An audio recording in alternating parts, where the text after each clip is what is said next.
je poursuis avec Mémé du Québec, que je vais appeler parfois ma tabatière, puis parfois ma couturière. Donc, bonjour aux gens qui me sont chers dans ma vie. Salut à ma maman. Donc, j'ai fait plusieurs vidéos qui s'enchaînent et qui s'enchaînent intelligemment. Donc, il faut le dire, tu es une personne qui est très intelligente et puis faut l'expliquer aux gens. Il faut l'expliquer aux gens qui est la Mémé du Québec, ok? Mais sur cette vidéo-là, je l'expliquerai pas parce que j'ai autre chose à dire. Je vais parler de la Mémé du Québec parce que c'est pas pour dire que les mémés qui sont de d'autres provinces ou de d'autres pays, et je les connais pas, je peux pas en parler ou très peu, mais je vais parler de ma mémé du Québec. Donc, ma mémé du Québec, là, pour arriver à le titre de ma vidéo, là, parce que je sais pas préparer, hein, je travaille seule, c'est improvisé. Donc, et ces temps-ci, c'est beaucoup à penser. Et en plus, je prends un médicament pour les allergies saisonnières, là.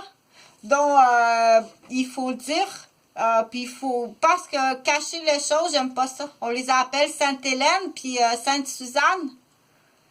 Ou dans la parodie où on dit l'histoire qui est comme être tellement censurée. Et tout doit paraître tellement parfait qu'on a trouvé des martyrs, là, abusés, incestués par le père, l'oncle et le frère.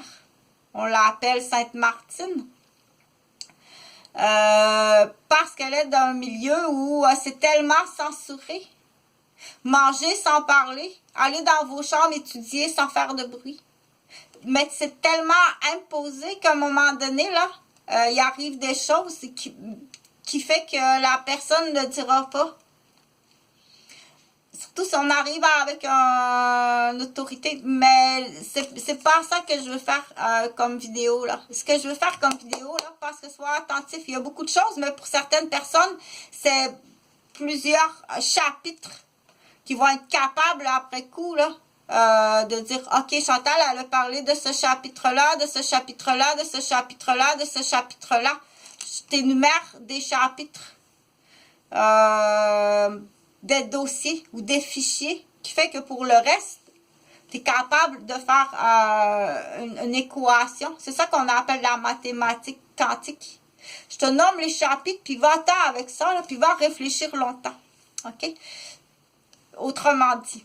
Donc, j'en reviens à la mémé du Québec que j'appelle ma tabatière parce que Huguette a travaillé dans les tabacs après sa journée chez elle pour aider à la maison, à la ferme, avec ses frères et sœurs, ses parents. Donc, comme on fait, hein, tu es dans la maison, là, et puis après, tu t'en vas travailler à la boutique, mais c'est la même chose, mais c'est une autre époque et c'est d'autres tâches. Et c'est un autre travail. Après avoir aidé à la maison, dans la maison, les tâches domestiques, les tâches familiales, on dit la plus vieille d'une famille, entre autres. Aider à l'extérieur, ça c'est l'été, quand il n'y a pas l'école. Aider à l'extérieur pour les animaux, la culture, tout ce qu'il y a à faire dehors. Et là, quand ça c'est fini, va gagner ta vie. À quel âge? Je pense déjà à 12 ans. Hein? Va gagner ta vie au tabac. Prends les sous de la tabatière. Mais souvent, comment ça se passait? C'est le cultivateur, l'autre, celui à qui les terres de tabac est le patron des terres à tabac. Il donne pas des sous là, à Mémé, à Huguette. Là. Il lui signe des cadastres. OK! Tu as gagné 2 cadastres. Hey, imagine comment c'est motivant, là. Travailler à la tabatière, là. Ramasser toutes les feuilles et puis... OK, Huguette, tu as gagné 4 cadastres aujourd'hui, dans l'exemple. OK, Huguette, tu as travaillé tant d'heures, tu as tant de poids de ballots de feuilles de tabac que tu as gagné tant